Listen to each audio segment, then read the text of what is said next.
என் அன்பு குழந்தையே, உனக்கான நல்ல விஷயங்களை செய்து கொடுப்பதற்காகவே உன் தாயானவள் இன்று உன்னை தேடி வந்திருக்கின்றேன்.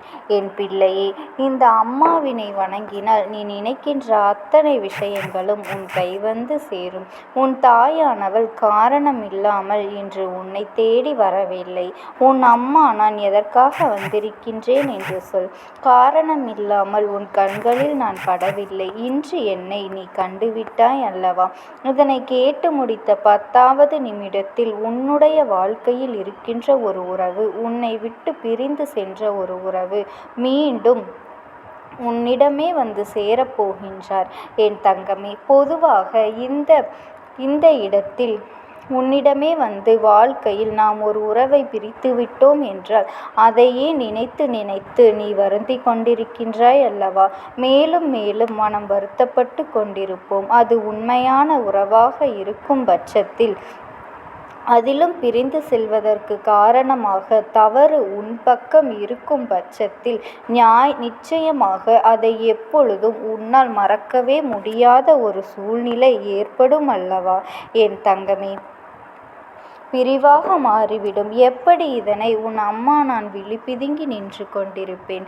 இந்த அம்மா சொல்வது சரிதானே? ஏனென்றால் அந்த நேரத்தில் நீ எவ்வளவுதான் மன்னிப்பினை கேட்டாலும், எவ்வளவுதான் நீ செய்த தவறை திருத்திக் கொள்ள முயற்சிகளை செய்தாலும் அது அங்கே எடுபடாது. ஏனென்றால் நீ எந்த அளவிற்கு அன்பு வைத்தாயோ அதைவிட அதிக அளவு அன்பை அவர்கள் உன் மீது வைத்து உன்னோடு பழகியிருப்பார்கள். அப்படி இருக்கின்ற பட்சத்தில் அந்த அன்பிற்கு சரியான அங்கீகாரம் கிடைக்கவில்லை என்றால் அவர்களின் கோபம் நியாயமானதாகத்தானே இருக்கும். அதனால் என் பிள்ளையே, எதுவாக இருந்தாலும் அதை புரிந்து கொண்டு சற்று பொறுமையாக நீ இருக்க வேண்டும். என் பிள்ளையே, வாழ்க்கையில் பொறுமை ஒருவருக்குள் இருந்துவிட்டது என்றால் எந்த ஒரு உறவும் ஒருவரை ஒருவர் விட்டு பிரிந்து செல்லாது. ஏதாவது ஒன்று இவர்களை எப்பொழுதுமே சேர்த்து வைத்து கொண்டேதான் இருக்கும் என்பதில் எந்த ஒரு மாற்று கருத்தும் கிடையாது. அப்படி இருக்கின்ற இந்த நேரத்தில் நான் உன்னோடு இருந்து உனக்கு தருகின்ற ஒவ்வொரு விஷயங்களையும் நீ சரியானபடி புரிந்து கொள்ள வேண்டிய நேரம் உனக்கு வந்துவிட்டது.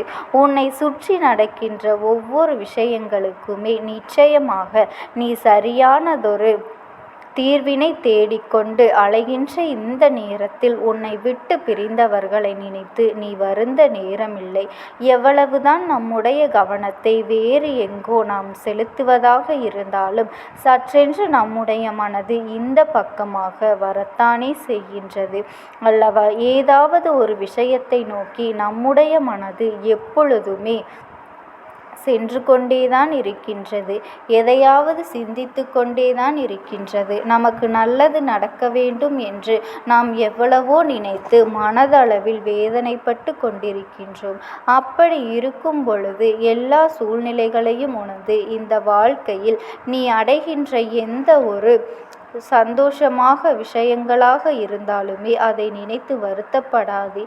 உன் பக்கம் தவறு இல்லை என்று என்றால் என் பிள்ளை, ஒன்றை மட்டும் நீ செய்து கொண்டிரு. எக்காரணம் கொண்டும் யாரையும் நீ வெறுக்காதே. அவர்கள் தவறுகளை செய்திருந்தாலும் சரி, நீ ஒருபொழுதும் யாரையும் வெறுக்காதே. வெறுப்பு என்ற வார்த்தை எப்பொழுதுமே உனக்குள் இருக்கக்கூடாது.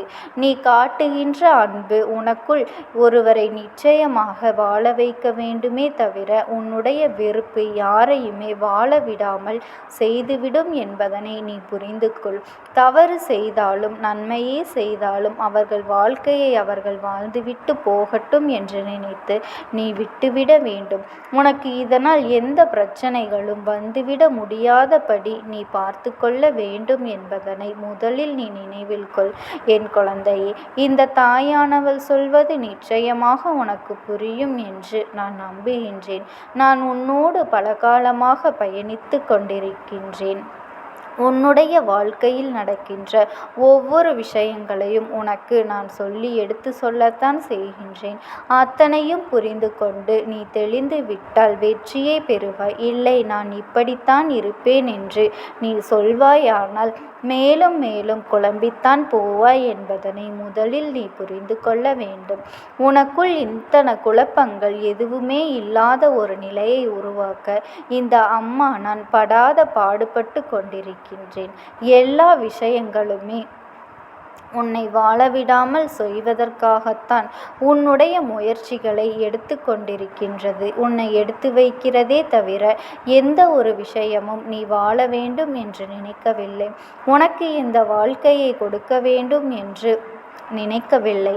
அப்படி இருக்கும் பொழுது மற்றவர்களினுடைய உணர்வுகளுக்கும் மற்றவர்களினுடைய எண்ணங்களுக்கும் மதிப்பு கொடுப்பதை முதலில் நீ நிறுத்திவிடு. உன்னை சுற்றி என்ன நடந்தாலும், உன்னை சுற்றி எத்தனை பிரச்சனைகள் வந்தாலும் அதையெல்லாம் தாண்டி நீ உனக்கான சந்தோஷத்தை பெற்றுக்கொள்ள வேண்டும். பெற்றிட முதலில் நீ உன்னால் ஆன முயற்சிகளை இந்த அம்மா என்னுடைய துணை கொண்டு எடுக்க வேண்டும். என் தங்கமே, என்னுடைய துணை கொண்டு நீ தொடங்கிவிடு. காலம் தாழ்த்தாதே. அதிக நேரம் சென்று கொண்டு இருக்கின்றது. எதுவாக இருந்தாலுமே என் பிள்ளை தெளிவான முடிவை நீ செய்யும் பொழுது சர்வ நிச்சயமாக அது உனக்கு வெற்றியை கொடுக்காமல் போய்விடாது. உன்னோடு நான் இருந்து கொண்டிருக்கின்ற நடத்துகின்ற ஒவ்வொரு உண்மைகளையும் நீ நிச்சயமாக என்னவென்று தெரிந்து கொள்ளத்தான் போகின்றாய். இந்த அம்மா உனக்கு ஒரு விஷயத்தை இந்த வாழ்க்கையில் நான் சொல்கின்றேன் என்றால் அதற்கு முதலில் நீ சிந்திக்கின்ற எல்லாமும் சரியானதாக இருக்க வேண்டும். என்றால் எப்பொழுதுமே நம்மை சார்ந்திருப்பவர்களுக்கு நம்மால் எந்த ஒரு கெடுதலும் நடந்துவிடக்கூடாது. மற்றவர்கள் உனக்கு செய்கின்றார்கள் என்றால் அதனை கண்டு கொள்ளாமல் ஒதுங்கிவிடு. நீ உனக்குள்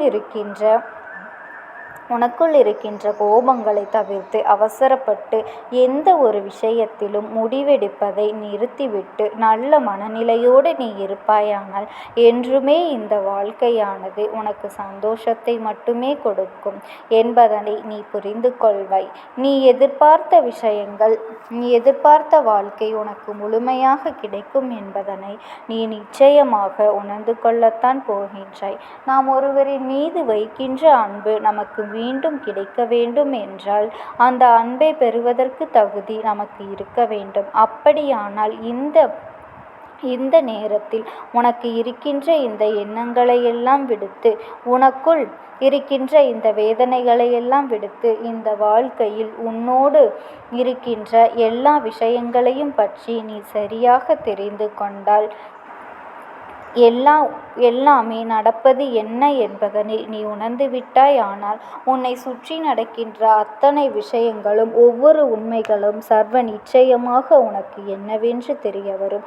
ஒரு அன்பை இழப்பது என்று சாதாரணமான விஷயம் அல்ல. நினைத்து பார்த்தாலும் அது தாங்கிக் கொள்ள முடியாத விஷயம் அல்லவா? அது என் குழந்தை உனக்கே தெரியும் அல்லவா? அதனால் என் பிள்ளை, நீ எதை நினைத்தும் கவலைப்படாமல் இந்த தாயானவளினுடைய அன்பும் ஆசீர்வாதத்தையும் பெற்றுக்கொண்டு சந்தோஷமாக இருக்க வேண்டும். ஓம் சக்தி. ஓம் ஆதிபரா சக்தி.